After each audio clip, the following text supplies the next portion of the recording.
Good morning, শুভ সকাল। আবার একটা নতুন ব্লগে তোমাদের স্বাগত জানাই। তো দেখো, আবার সকাল থেকে ব্লগটা শুরু করলাম। এখন বাজে হচ্ছে 6:45 নাগাদ বাজে। ছেলের হরলিক্স বসিয়ে দিয়েছি, মানে হরলিক্স হয়ে গেছে। আর টিফিন করছি। কালকে রুটি নিয়ে গেছে, আজকে ভাবছি একটু পরোটা দেবো, পরোটা করব। আর আলু সেদ্ধ বসিয়েছি, ওই আলুর দমের মতো একটু করে দেবো। দম ঠিক না, তরকারির মতো একটু করে দেবো।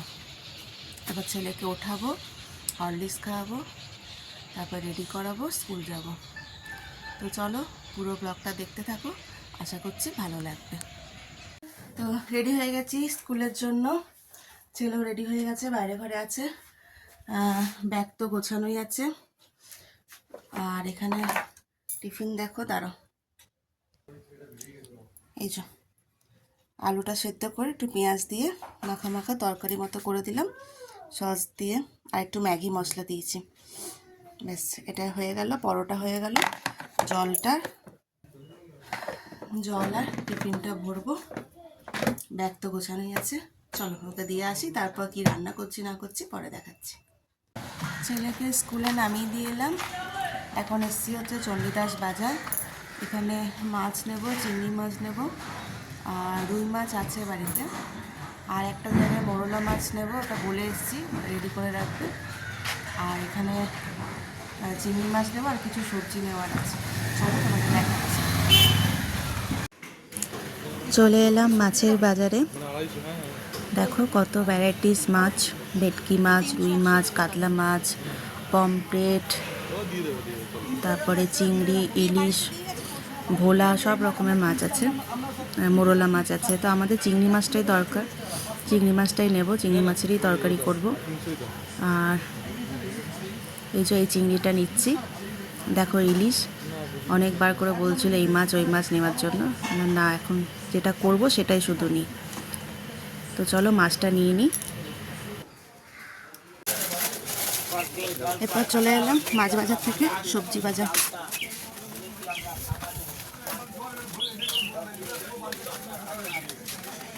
চলো সবজি কিনে দেখাচ্ছি।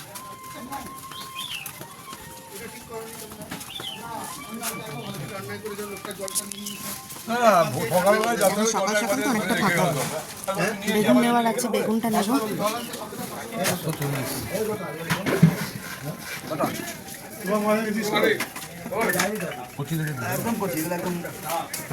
তো ওখানে সবজি তো নেওয়া হয়ে গেল, বাড়ি গিয়ে দেখাচ্ছি কি নিলাম। তারপরে এলাম ফল নিতে। এখন শীতকাল পড়েছে, কমলা লেবু তো নিতেই হবে, কমলা লেবু, কলা নিলাম। তারপর চলো দেখাচ্ছি। আমার অনেকক্ষণ সময় পর তোমার সাথে কথা বলতে এলাম। সেই যে বাজার করে এনেছি, 9টার সময় বাজার করে আনলাম জানো। তারপর 10টার সময় অফিস বেরোবে, 10টার সময় খেতে দিতে হবে, 10:30টার মধ্যে বেরিয়ে যাবে। এই 10টার মধ্যে 1 ঘন্টার মধ্যে সমস্ত রান্না শেষ করলাম, কেটে, তারপরে মাছ ধুয়ে নুন হলুদ দিয়ে মাখিয়ে ভেজে কাটাকুটি করে তারপর শেষ করলাম। যাই হোক 1 ঘন্টার মধ্যে হয়ে গেল। ওর বাবা বেরিয়ে গেল অফিসে। আর এরপরে চা বসাবো, চা খাবো, টিফিন খাবো। আর দেখো 2 বালতি কাঁচা আছে, ওটা বেশি নেই, এগুলো সব কাচবো এখন। আর কি বাজার করলাম চলো দেখাচ্ছি। ফল নিলাম, সবজি নিলাম, মাছ নিলাম, 3 রকমেরই বাজার হয়েছে আজকে, অল্প অল্প করেই হয়েছে। আর রান্না কী করলাম সেটাও দেখাচ্ছি চলো। দেখো বাজারে সেরকম কিছু নিয়ে নিই। ওলকপি নিলাম, এই যে ওলকপি নিয়েছি, ধনেপাতা নিয়েছি, টমেটো নিয়েছি, আর লাউ নিয়েছি। আর কী নিলাম, বেগুন নিয়েছি। বেগুন 2টো নিয়েছিলাম, একটা তো রান্না করলাম। বেশি নিই না জানো তো, শুকিয়ে যায়। শীতকাল হলেও দেখেছি, আর ফ্রিজে সবসময় ভুলে যায় ঢোকাতে, 1 দিন 2 দিন রাখার পরেই দেখেছি শুকিয়ে যায়, নষ্টও হয়ে যায়। আর যে ফল নিয়েছি, কলা, কমলা লেবু আর আপেল। আর ওই প্যাকেটে আমলকি আছে, আমলকি সস্তায় পেলাম, নিয়ে নিলাম। আর কি রান্না হচ্ছে চলো দেখ। এই যে এখানে করেছি হচ্ছে উচ্ছে, আলু, মৌরলা মাছ দিয়ে চচ্চড়ি মতো করেছি, পেঁয়াজ দিয়ে উচ্ছে আলু দিয়ে মৌরলা মাছের চচ্চড়ি। আর এখানে ছেলের একটু তুলে রেখেছি, ও তো মৌরলা মাছ দিয়ে তারপর লঙ্কাটাও ঝালটাও খাই না, ওর জন্য একটু উচ্ছে আর আলু একটু তুলে রেখেছি। আর এটাই ওর ঝোল তোলা আছে। এখানে এই যে মাছ ভাজা হচ্ছে, তারা চিংড়িটা বন্ধ করি। এই যে মাছ ভাজা হচ্ছে, মাছটা এই ঝোলের মধ্যে দিয়ে দেবো। আর হচ্ছে এই যে বেগুন আলু চিংড়ি মাছ দিয়ে একটা মাখা মাখা তরকারি, মানে একটু ঝোল ঝোল রেখেছি। তো এই হলো আজকে মেনু। আজকে এই হচ্ছে মেনু। ওই যে চিংড়ি মাছ আর মোরলা মাছ, এই দুটো মাছই আজকে নিয়েছি বাজার থেকে। আর ওই বাজার করলাম, ফল কিনলাম, ব্যাস। এরপর চা বসাবো, চা খাবো, কাচবো, চাটা বসিয়ে দিয়ে কেচে নেবো, তারপরে চাটা খেয়ে নিয়ে দেবো। আজকে একদম বসার সময় পাইনি, সেই 9টার সময় এসে তাড়াতাড়ি করে কোনো রকমের রান্না শেষ করে বাবাকে খেতে দিলাম, বেরিয়ে গেল। এরপরে একটু শান্তি পেলাম, এরপর একটু বসবো, চা খেতে খেতে একটু বসবো, তারপরে বাকি কাজ করবো। চলো তোমাদের রান্না দেখিয়ে দিলাম কী কী রান্না হলো। এরপরে টিফিন খাই। আর টিফিনে তো দেখলেই ছেলেকে ওই আলুর দমের মতো একটু করে দিয়েছি, পরোটা করে দিয়েছি, আমাদের রুটি করেছি। আমাদের রুটি হয়ে গেছে, এখন ওগুলো খেয়ে নিই, তারপরে আবার আসছি। দেখো রান্নাবান্না সব সেরে এখন কাঁচা মাঝখানে কেচে নিয়েছিলাম, তারপরে সব মেলতে এলাম কাঁচাগুলো। আজকে বেশি ছিল না, আমার 3টে নাইটি আর ছেলেটার কয়েকটা জামা প্যান্ট ছিল, স্কুলে জামা প্যান্ট ছিল। মেয়েদের কাজের কোনো শেষ হয় না, যত কাজ করতে পারবে তত ভালো। সারাদিন যদি কাজ করতে থাকো সেটাও ভালো। তো চলো এখন ঝটপট জামা কাপড়গুলো মিলে নিই। মিলে নেওয়ার পর কি করছি তারপর দেখাচ্ছি।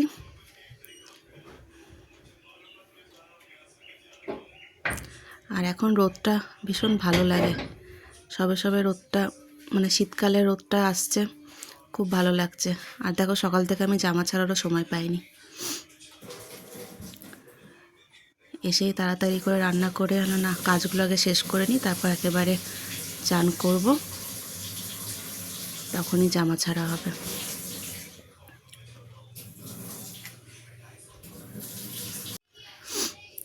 একজন হাউসওয়াইফের সারাদিন তো এইসবই কাজ।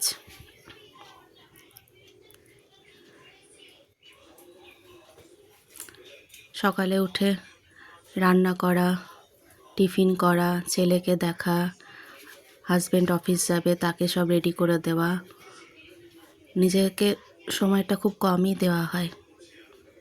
বলে না জুতো সেলাই থেকে চণ্ডীপাঠ সব কিছুই করতে হয় একটা মেয়েকে। সব মেয়েদের ক্ষেত্রে বলবো না, কারণ সবাই সবটা করে উঠতে পারে না। কিছু কিছু মানুষের ক্ষেত্রে, কিছু কিছু মেয়েদের ক্ষেত্রে বলবো, বউদের ক্ষেত্রে। আর একদিকে একটা জিনিস ভেবে ভালোই লাগে যে এই সংসারে 4টে মানুষ থাকি, আমাকে বাদ দিয়ে 3টে মানুষ আমার ওপরেই নির্ভরশীল। আমি কখন কি করে দেব, কখন খেতে দেব, কখন সব গুছিয়ে দেব, হাতের কাছে দেব, সব কিছু আমার ওপরে নির্ভরশীল। এটা জেনেও ভালো লাগে যে আমাকে ছাড়া তাদের চলবে না। না আমি সংসারে অনেকটা জুড়ে আছি, জুড়ে রয়েছি, এটা জেনেও একদিকে ভালো লাগে কাজ করতে। তারপর দেখো জামা কাপড় মেলা হয়ে গেল, তারপর একটা কাজে বেরোচ্ছিলাম। কাজ বলতে মায়ের ওষুধ আনতে বললো, ওষুধগুলো নিয়ে আসতে বেরোচ্ছিলাম। আর ওই ব্যাগটা দেখছো, ব্যাগের চেনটা লাগানোর জন্য যাচ্ছিলাম, যে দোকানে দিয়ে দেবো, চেন লাগিয়ে দেবে। তার মধ্যে আমার ছেলের একটা জ্যাকেটও আছে, জ্যাকেটেরও চেনটা কেটে গেছে। এই দুটো কাজ নিয়ে বেরোলাম। স্কুটি থাকলে ঘরে একদিকে খুব সুবিধা, যখন আর হাজব্যান্ডের পক্ষে বেশি চাপও দিই না, যেটুকু করা সেটুকু করে, তারপর অফিস থাকে সারাদিন, ওরও খুব প্রেশার যায়, অফিসে কাজকর্ম সব আছে। আর ঘরে যতটা সম্ভব নিজে করারই চেষ্টা করি, যতটা সম্ভব। সবটা হয়তো পেরে উঠতে পারি না, করে উঠতে পারি না, চেষ্টা করি করার। টুকটাক যেগুলো গাড়ি নিয়ে আমি করতে পারবো সেগুলো চেষ্টা করি করার। অনেকে কাজটাকে কাজ মনে করে, ধুর এত কাজ সংসারে, এত সব দায়িত্ব, এত কাজকর্ম, বিরক্ত লাগে, ভালো লাগে না, করব না। আবার অনেকে ভালোবেসে যদি করো কাজগুলো, তাহলে কোনো কাজই মনে হবে না, কোনো চাপই মনে হবে না। আমি যেমন সব কাজ ভালোবেসে করার চেষ্টা করি, ওই জন্য আমার কাজটাকে খুব বেশি বলে মনে হয় না।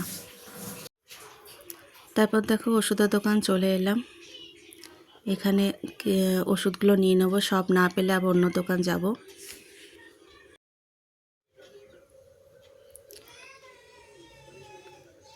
এখানে সব দেখি কতগুলো ওষুধ পায় না পায়, তা নাহলে আবার অন্য দোকানে যেতে হবে।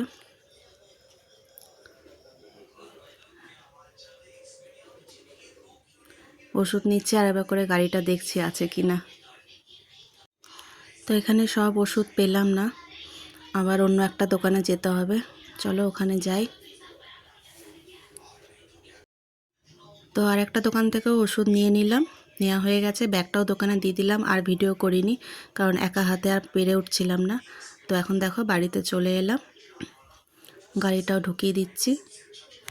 একা হাতে মানে মনে থাকছে না, দোকানে ঢুকছি ভিডিওটা শুরু করব, ভুলে যাচ্ছি করতে। আর সব জায়গায় ভিডিও করতে ঠিক ভালোও লাগে না। তো এখন বাড়িতে চলে এলাম, এরপর স্নান টান করবো, তারপরে দেখতে থাকো। তো দেখো স্নান টানও হয়ে গেল, এরপর চুলটা আজকে একটু সিঁদুর পরে নেবো, তারপরে বসবো হচ্ছে পুজোয়। আজকে সারা দিনটাই খুব দৌড়াদৌড়ি করে কাটলো। তো ঠিক আছে, আমার এটা ভালোই লাগে, খারাপ লাগে না। বললাম না, অনেক মেয়েদের কাছে এটা হয়তো কাজ বলে মনে হবে, যে দূর সারাদিন ধরে কাজ করে যাচ্ছে, কেমন লাইফ, কোথায় বিয়ে হলো। কিন্তু আমার এদিকে এটা ভালোই মনে হয়। একদিকে খুব এইসব মানে করে নিজেকে খুব ভালো লাগে।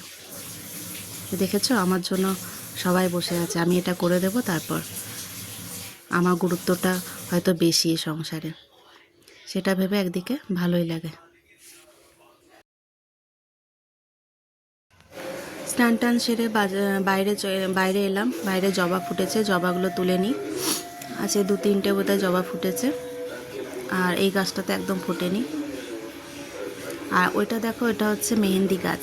মাথায় হেনা করি তো, তাই দোকানে কেনা হেনা খুব কমই করার চেষ্টা করি।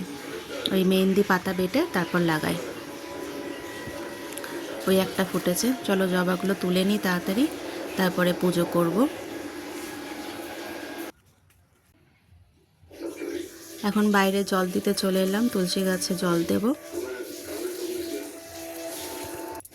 তারপরে পুজো করব। আজকে পুজোটা তোমাদের সাথে একটু শেয়ার করার চেষ্টা করব, কারণ অতক্ষণ ধরে তো ভিডিও করতে পারবো না, অনেকটা বড় হয়ে যাবে তাহলে যদি সব পুজোটা দেখাতে চাই। যতটা পারবো শেয়ার করার চেষ্টা করছি। অনেক বাড়িতে কি হয় বলো তো, যে বউদের বেশি স্বাধীনতা দেওয়া হয় না। বউরা সারাদিন ঘুরবে, তারপরে দেরি করে ঘুম থেকে উঠবে, এগুলো অনেকে পছন্দ করে না। অনেক সংসারেই দেখেছি যে দেরি করে উঠছে, তাতে অসুবিধা। হ্যাঁ, তারপরে বাইরে ঘুরতে চলে যাচ্ছে, সারাদিন বাইরে ঘুরছে, প্রতিদিন বেরোচ্ছে, সেখানে অসুবিধা। অনেক সংসারেই দেখেছি এরকম হয়, কিন্তু আমার ক্ষেত্রে সেটা হয়নি। আমি দেরি করে উঠলেও আমাকে কোনোদিন কথা শুনতে হয়নি যে কেন দেরি করে উঠেছে। মাঝে মাঝে ছুটির দিন, আমি তো বিয়ের পর অনেক দেরি করে উঠতাম, অনেকটাই দেরি করে উঠতাম। কারণ আমি বিয়ের আগেও কলেজ যেতাম বলে তাই, নালে ছুটি থাকলে অনেক দেরি করে উঠতাম, আর বিয়ের পরেও সে অভ্যাসটাই ছিল। তারপরে কোনো দিন আমাকে এরকম কথা শুনতে হয়নি যে দেরি করে উঠেছি বলে।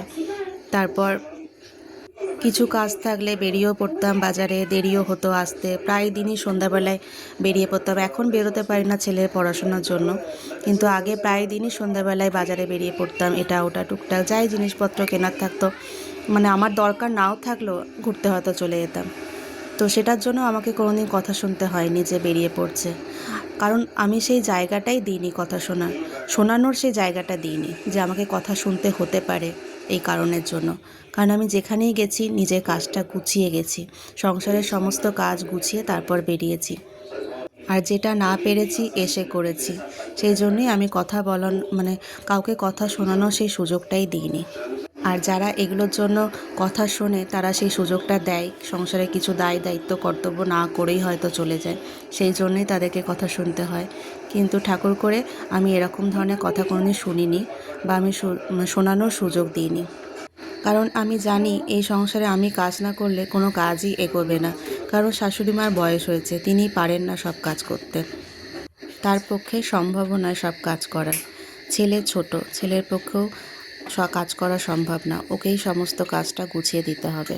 হাজব্যান্ডের অফিস আছে, সকাল 10টার সময় বেরিয়ে যায়, রাত্রি 8টা 7টার সময় 7-8টার সময় ঘরে ঢোকে। তার পক্ষেও আমি তার জন্য আমি কোনো কাজ ফেলে রাখতে পারবো না, বা তাকে বলতেও পারবো না যে এই দায়িত্বটা নাও বলে। যেটুকু করে সেটুকু নিশ্চয়ই করে। আর ওকে বেশি প্রেশারও দিই না। বাজার হাট তোমরা দেখেইছো যে ওর সাথে আমিও যাই, মানে ওর যাতে বেশি প্রেশার না পড়ে, ওকে যাতে একা বেশি চাপ না নিতে হয়, সেজন্য আমি যতটা সম্ভব করার চেষ্টা করি। ওর সাথে গেলেও মানে ওকে পাঠালো আমি ওর সাথে যাই, যাতে ওর চাপটা একটু কম হয়। তো 3টে মানুষ তো আমার উপরই নির্ভরশীল। এবার আমি যদি কোনো কাজ না করি, ফেলে রেখে দিই, কার ভরসায় ফেলে রাখবো? কেউ তো নেই ফেলে রাখার। ওই জন্য আমাকে তো করে যেতেই হবে, কিংবা এসে করতে হবে।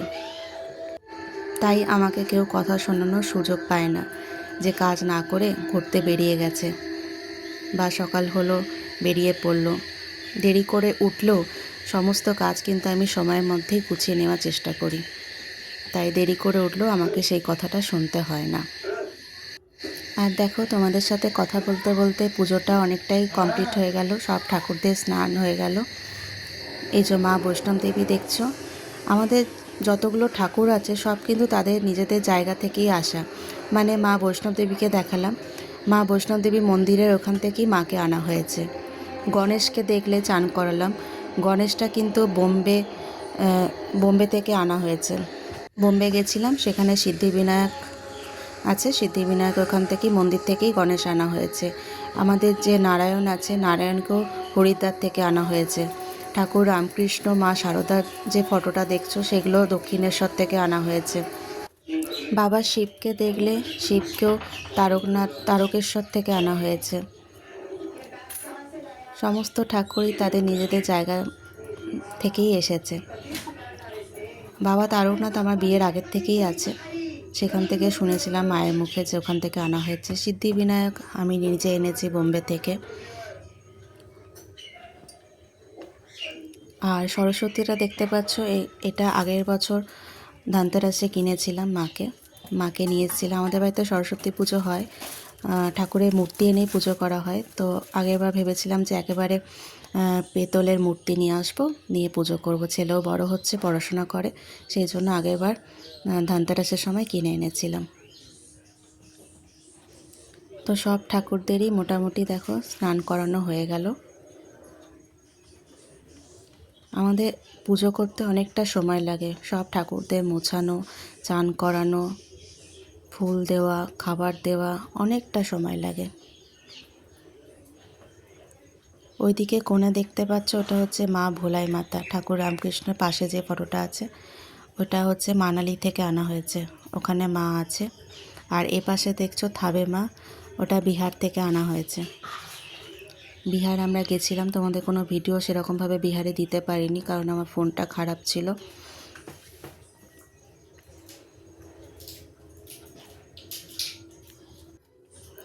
আজকে অনেকগুলো কথা তোমাদের সাথে শেয়ার করলাম, এমনি ইচ্ছা হলো বললাম মনের কথা। কিছু ভুল হলে ক্ষমা করে দিও।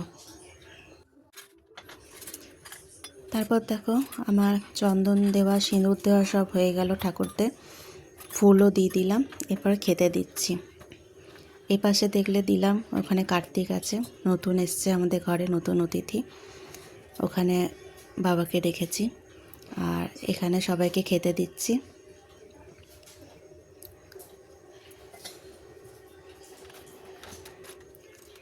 সবাইকে দুটো করে বাতাসা দিই। অনেকে দেখেছি যে যেমন পারে অবশ্য সেরকম দেবে, কারোরটা বলাটা উচিত না। ঠাকুরকে যে যেরকমভাবে পারবে ভক্তি করবে। আমাদের দুটো করে বাতাসা সব ঠাকুরদের উদ্দেশ্যে দেওয়া হয়। 7টা থালা, আগে 6টা ছিল, এখন একটা এক্সট্রা হয়েছে বাবা কার্তিকের জন্য। 7টা থালা, 7 দুগুণে 14টা করে রোজ আমাদের বাতাসা লাগে। আর রাতে 2 কি 4টে, যেদিন যেমন দিই। এরকম আমি দেখে এসেছি মাকে দিতে, তাই আমিও এরকমভাবেই দিই।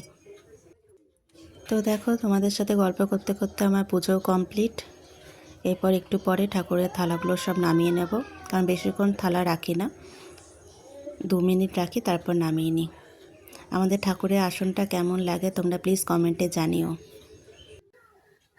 তো দেখো এখন একটু বসলাম, তখন টিফিন খেলাম, তখন একটু বসেছিলাম, আর এখন একটু বসলাম, চান টান হয়ে গেল, পুজো হয়ে গেল, আর একটা কাজ বাকি আছে, ওটা এখন করব। তার আগে একটু জল খাই, এটা মিষ্টি খেয়ে একটু জল খাবো। আচ্ছা, একটা বেজে গেল, অনেক দেরি হয়ে গেছে। এরপরে আর 1 ঘন্টা পরে ছেলে চলে আসবে। তো চলো একটু বসি, জল খাই, আবার একটা কাজ বাকি আছে, ওটা করবো। তা করতে করতেই ছেলে চলে আসবে। আর ভিডিও এডিট করব, কালকে ভিডিওটা এডিট করব, 5টায় আবার পোস্ট করব, 5টা 5:30টার মধ্যেই পোস্ট করে দিই। ঠিক আছে, চলো আবার পরে আসছি। একটু বসতে না বসতেই মনে পড়লো ছেলের জুতোটা পালিশ করে একটু রোদে দিয়ে দিই। এখন রোদটা আছে মোটামুটি ভালোই, আবার সোমবার পড়ে যাবে, দুদিন একটু রোদটা পাবে, তাই চলে এলাম জুতো পালিশ করতে। এখন জুতোটা পালিশ করে রোদে দিয়ে নেব। তোমাদের বললামই না, সব কিছুই দায়িত্ব আমার উপর, এই সংসারে 3টে মানুষের পুরো দায়িত্ব আমার ওপর। ওই জন্যই বললাম, জুতো সেলাই থেকে চণ্ডীপাঠ সব কিছুই একটা মেয়েকে করতে হয়। সব মেয়েদের বলবো না, আমি আমার ক্ষেত্রেই শুধু বললাম। তো দেখো আমার জুতো পালিশ করা হয়ে গেল, এরপর এটাকে একটু রোদে দেবো, যেটুকু রোদ পায় দিয়ে দিই। হালকা এখানে রোদ আছে, আবার তো কালকেরও একটু রোদ পেয়ে যাবে, সকালবেলায় রোদে দিয়ে দেবো।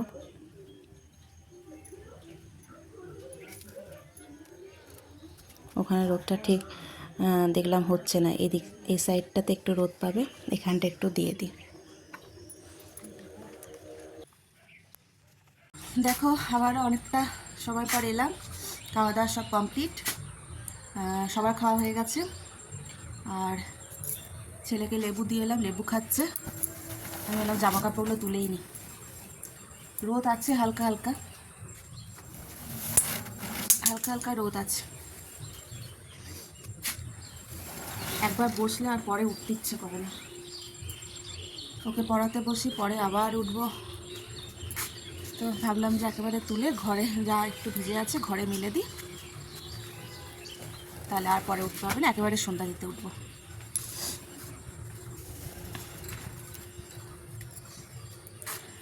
আর কিছুদিন পরে এই জায়গাটা আমাদের বসা হবে, চেয়ার টেয়ার নিয়ে এইখানে।